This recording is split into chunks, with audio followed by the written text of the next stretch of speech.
ಮಾಡಲಾಯಿತು. ಸಂಭ್ರಮಾಚರಣೆಯನ್ನ ಮಾಡಿದಂತ ಸಂದರ್ಭದಲ್ಲಿ ಕಾಲ್ತುಳಿತ ಕೂಡ ಆಯಿತು. 11 ಮಂದಿ ಮೃತಪಟ್ಟಿದ್ದು. ಈ ಕೇಸ್ ಏನಿದೆ, ಈ ಕೇಸ್ ಈಗ ಸಿದ್ದರಾಮಯ್ಯ ಅವರ ಬುಡಕ್ಕೆ ಬರುತ್ತಾ ಅನ್ನುವಂತ ಪ್ರಶ್ನೆ ಈಗ ಕಾಡ್ತಾ ಇದೆ.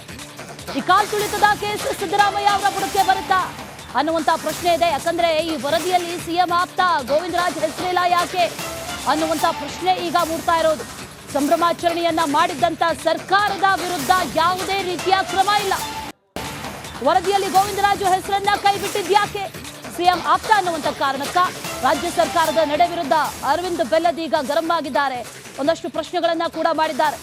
ಈ ವರದಿಯ ವಿಚಾರ ಏನಿದೆ ಇದು ಈಗ ಸದ್ಯಕ್ಕೆ ವಿವಾದಕ್ಕೆ ಕಾರಣ ಆಗ್ತಾ ಇರೋದು.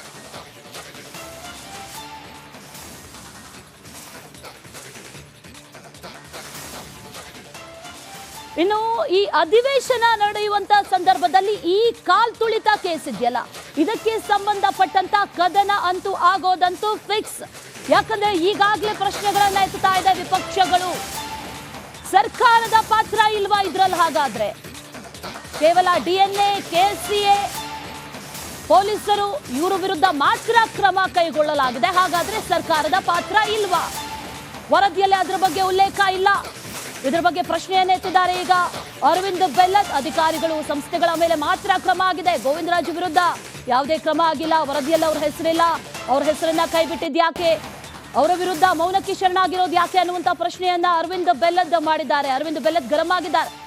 ಅಧಿವೇಶನದಲ್ಲಿ ಈ ವಿಚಾರವನ್ನ ಪ್ರಸ್ತಾಪ ಮಾಡ್ತೀವಿ ಅಂತ ಕೂಡ ಹೇಳಿದ್ದಾರೆ ಬೆಲ್ಲದ್.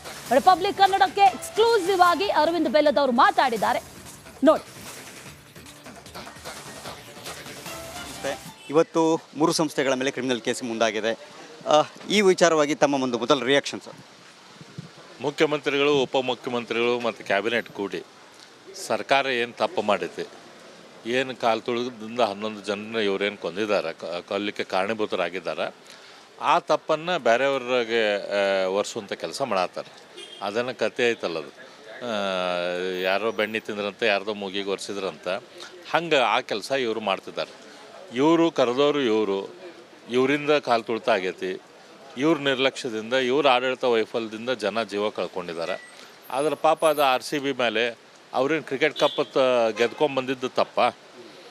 KCAದವರು ಒಂದು ಒಳ್ಳೆ ಸ್ಟೇಡಿಯಂ ಮಾಡಿ ಅಲ್ಲಿ ಕ್ರಿಕೆಟ್ ಆಡ್ಸೋಕ್ಕೆ ಅವಕಾಶ ಮಾಡಿಕೊಟ್ಟಿದ್ದು ತಪ್ಪ.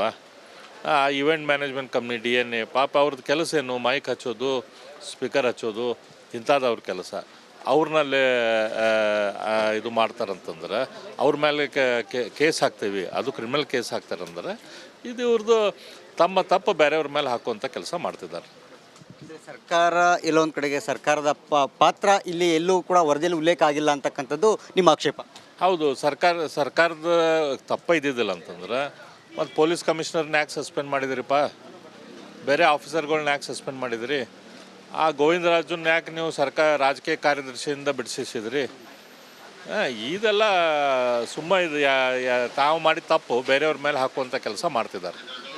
3 ಸಂಸ್ಥೆಗಳ ಮೇಲೆ ಕ್ರಿಮಿನಲ್ ಕೇಸ್ಗೆ ಏನು ಹಾಕಿದೆ, ಅದಕ್ಕೆ ಅಷ್ಟಕ್ಕೆ ನಿಮಗೆ ಸಮಾಧಾನ ಇಲ್ಲ ಆಗಿದೆ ವಿರೋಧ ಪಕ್ಷ ಮುಂದೆ ಇದನ್ನು ಇನ್ನೂ ಕೂಡ ಏನೋ ಬೇರೆ ವಿಚಾರವಾಗಿ ಏನು ಹೋರಾಟಕ್ಕೆ ತಗೊಳ್ಳುವಂಥದ್ದು? ನೋಡ್ರಿ, ಆ 3 ಸಂಸ್ಥೆಗಳಿಗೆ ಕಾಲು ತುಳಿತಕ್ಕೆ ಸಂಬಂಧ ಇಲ್ಲ.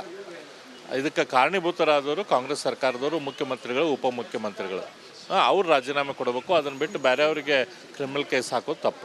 ಅಧಿವೇಶನದಲ್ಲಿ ಈ ವಿಚಾರವನ್ನು 100% ಅಧಿವೇಶನದಲ್ಲಿ ಈ ವಿಷಯ ಇರ್ತದೆ. ಕ್ಯಾಮ್ರಾ ಪರ್ಸನ್ ಮಧು ಜೊತೆ ಸುರೇಶ್, ರಿಪಬ್ಲಿಕ್ ಕನ್ನಡ.